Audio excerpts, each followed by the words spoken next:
Комората на сметководители слави 15 години од своето постоење, од минатата година е самостоен правен субјект. Како и сите економски чинители во нашата држава, така и оваа организација видела се и се што, особено во оваа деценија и половина. Добро утро за Благоја Грозданов, председателот на Комората. Како го најави, видела се и се што? Па нели нормално. Па ние не сме видели, стварно сме видели. Нашите економски живот, особено сметководителите, гледаат се и се што и не смеат да зборуваат за тоа. Се шегуваме. Сметководителите се нервниот систем на економијата. Тие се наоѓаат во спрегата, односно се спрегата, во тостерот се, некаде меѓу стопанството и државата. Кој сегмент од досегашното работење, па и на сметководителите, но и на Комората, ќе го издвоите како најсилен, а кој како најслаб? Па, веројатно, најважен, ајде нека биде најважен, не најсилен, најважен? Сегментот на комуникација, бидејќи, како што кажавте, сме спрегата измеѓу стопанство и измеѓу држава и токму тој момент комуникацијата и спојувањето на нештата, или лепакот кој испојува нештата во целиот систем, во целиот економски систем, би го извел како најважен момент. Меѓутоа, па тука некаде, во контекст на тоа лежи најголемата слабост, тоа што ние слабо се слушаме во нашата држава, односно некаков впечатокот досега ми беше, додека имав, додека имам учествувано во такви групи и дебати и слично, дека зборуваме, ама не се слушаме, односно многу малку се имплементира оној фидбек кој се дава назад.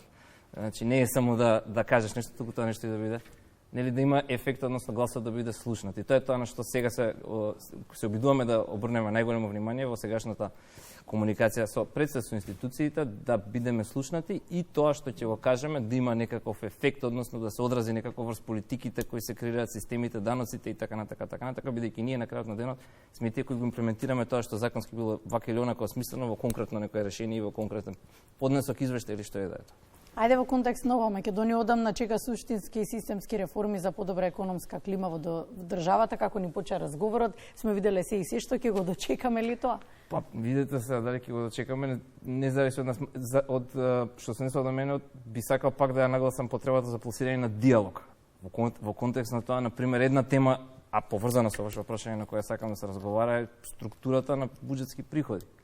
Една точка која мислам дека го задревте муабетот со претходниот гостин, а деношната политика која во моментов ја имплементираме и која е во ефект, мислам дека можеби не е најадекватна за ситуацијата во која што се наоѓаме. Например, ако погледнете структурата на буџетски приходи, ќе видите дека кај нас доминира данок на додадена вредност, кој е индиректен. Крајниот корисник е кој го плаќа данокот на додадена вредност? Крајниот корисник. Дали данокот на додадена вредност варира во однос на вашите примања? Не. Тој е следствено на оној што има помал приход, кај оној кој што има помал доход, помал приход, данокот зазема поголем процент од неговиот доход. А имате потрошувачка на артикли кои не може да се избегнат, односно е неизбежен данок.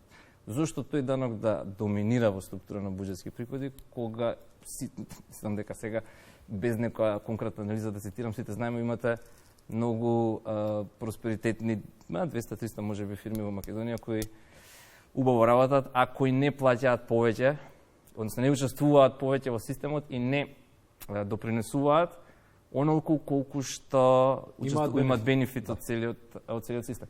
Друг проблем од другата страна на математиката секако се буџетските расходи, односно начинот на трошењето на средствата. Тука можеме да посветиме и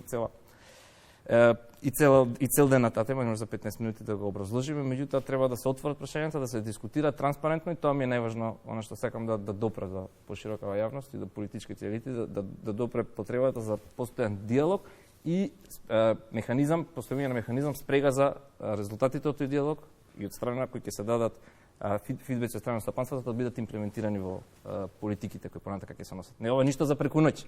Ова е стратешки предвиден. Добро, некои работи можат преку ноќ, но не се па долго трајни. Тоа е суштинска работа. Споменавте дека не го уживате вистинското место во економскиот ланец на исхрана, дека не сте задоволни вие како сметководители, дека не се слушате доволно. Меѓутоа, еден од поголемите проблеми што ги посочувате, а е конкретен, е носењето на брзи закони за момент или така наречените адхок закони. Како влијаат овие изненадувања на економската клима и какви се последиците, позитивни или негативни? Никој не сака вакви изненадувања. Мислам, нема да кажам никаква тајна, кога кажам дека за поставување на поволна клима, односно за развој на поволна бизнис клима, потребно вие сигурност и предвидливост. Сигурност и предвидливост значи дека јас можам да планирам. Значи не е, како да кажам, не е работа да ме фатите на препати да ми изненадите, него треба да ми дадете доволно време прво да учествувам во носење на решението кое ме засега, кое или нели директно ми брцнува во джебот, или па можеби јас треба да го имплементирам, или може треба да го применам на некој начин во моето работење, значи учествувам во диалогот што неколку пати го нагласи, да е транспарентен и отворен. И второ, од моментот кога ќе се донесете, ми донесете доволно време за да можеме да го имплементираме тоа решение. И за да може и државата од своја страна да развие системи, практики, механизми за начин на имплементација, бидејќи посебно кај нас во делот на даноците, мислам дека поголем дел или поголема тежина во моментот има спроведувањето или поголема тежина во моментот има начинот на постапување по некој решение, него ли носењето на самото законско решение. Едно е како го смислиле на највисоко ниво, а после тоа многу е важно како така ќе допре до тоа што треба да допре до нас, така да тука може да има два различни муабети и за да нема, односно за да биде колку што може похомоген тој процес, пак ќе речам потребно е сите да учествуваат на таа маса. Значи да, ако биде законот за даноци, треба да бидат и од Министерството за финансии, и од Управа за јавни приходи, и од сметководителите, и од бизнис сектор. Да, сите треба да бидат на маса и сите да учествуваме во тоа. Го споменавте претходниот гостин професорот Ванчо Узунов, но и Нина Ангелевска, со неја разговаравме и пред вас беа ССМ, па рети и вас да ве прашаме. Каква е купувната моќ на македонскиот граѓанин? Мислам дека консензус ќе постигнете од сите, дека не е сјајна. Да се изразиме предпазливо. Го постигнавме. Да сумираме од сите, во блокот економија. Но за мене клучно е тука да видиме зошто, причината на проблемот. Ако сега овдека мораме една ретроспектива да направиме, ако се вратиме назад, значи прво причината е пред се зголемување на цените, општо ниво на зголемување на цените. Сега зошто се случи зголемување на цените? Да, дел од проблемот е увозен, односно зголемување на цени на инпути и на артикли кој беше предизвикано од надворешни фактори на кои реално ние немавме скоро никакво влијание. Дел вие зголемување на енергенци. Сега каде тука треба да ја најдеме грешката и каде може треба да се поправиме, не може преку ноќ, но за воиднина. Зошто 20 години не поставивме некој столб на кој ние можеме да се потребаме, па да не бидеме толку зависни за добар дел од тие работи од надвор, односно да не ги чувствуваме толку тие надворешни шокови. Зошто немаме 20-30 години ништо работено на темава, да може да ги амортизираме, да амортизираме такви шокови. Друго нешто. Велиме дека имаме општо ниво на зголемување на цените. Ако отворите учебник, веројатно ќе најдете прва, втора лекција таму по економија, се зголемувале цените под притисок на потрошувачката, односно под зголемена потрошувачка. Ама ние не сме од учебник. Ова не е ситуација од учебник, нити па животот од учебник. Кај нас не беше тоа, немаше зголемена потрошувачка. Во ниеден момент немаше притисок од потрошувачката.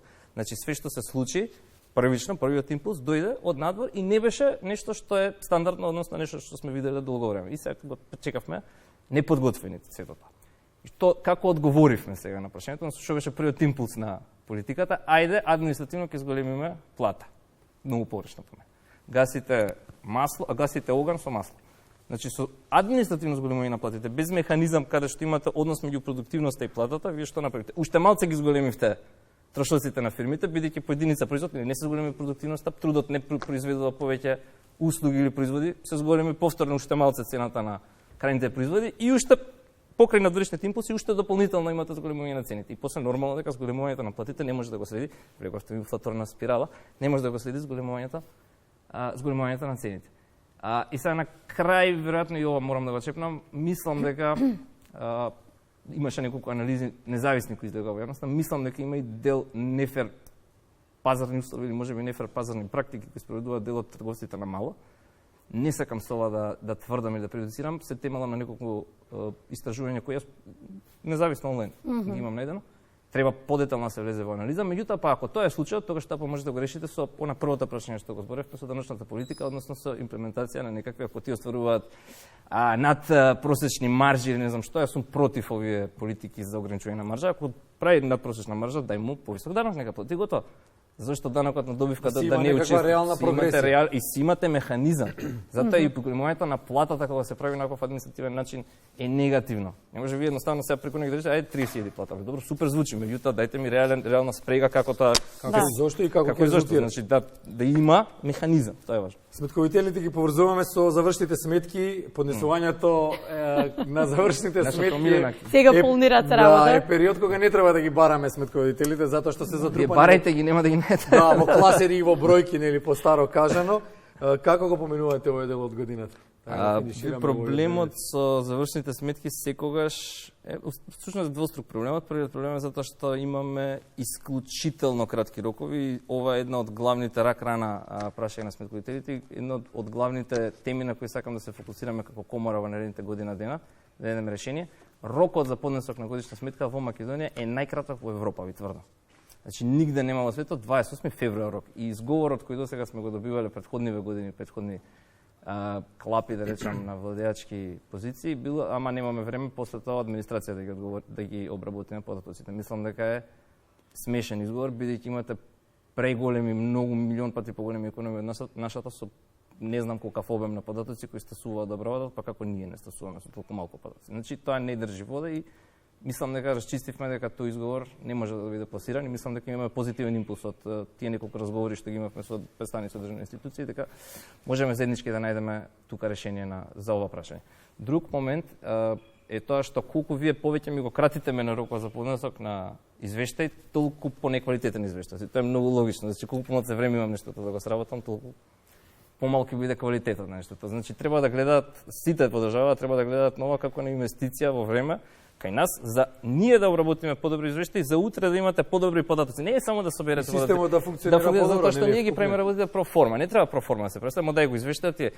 Толку треба тоа извештај да содржи квалитетни, проверени, точни информации, врз основа на кои утре ќе градиш политики еве за даноци или за што и да е за подржава. А разговорот го започнавме со тоа што рековте дека треба се да биде дискусија. Така што. Благоја Грозданов, дискутираме, најавуваме дискусија сива економија, данас што е вази е фактура, нека биде тоа следното гостување, ќе го обработиме детално. Благодариме што. Благодариме. Да и честит јубилеј 15 години Комора на сметковите. Вечерва го прославуваме, благодарам.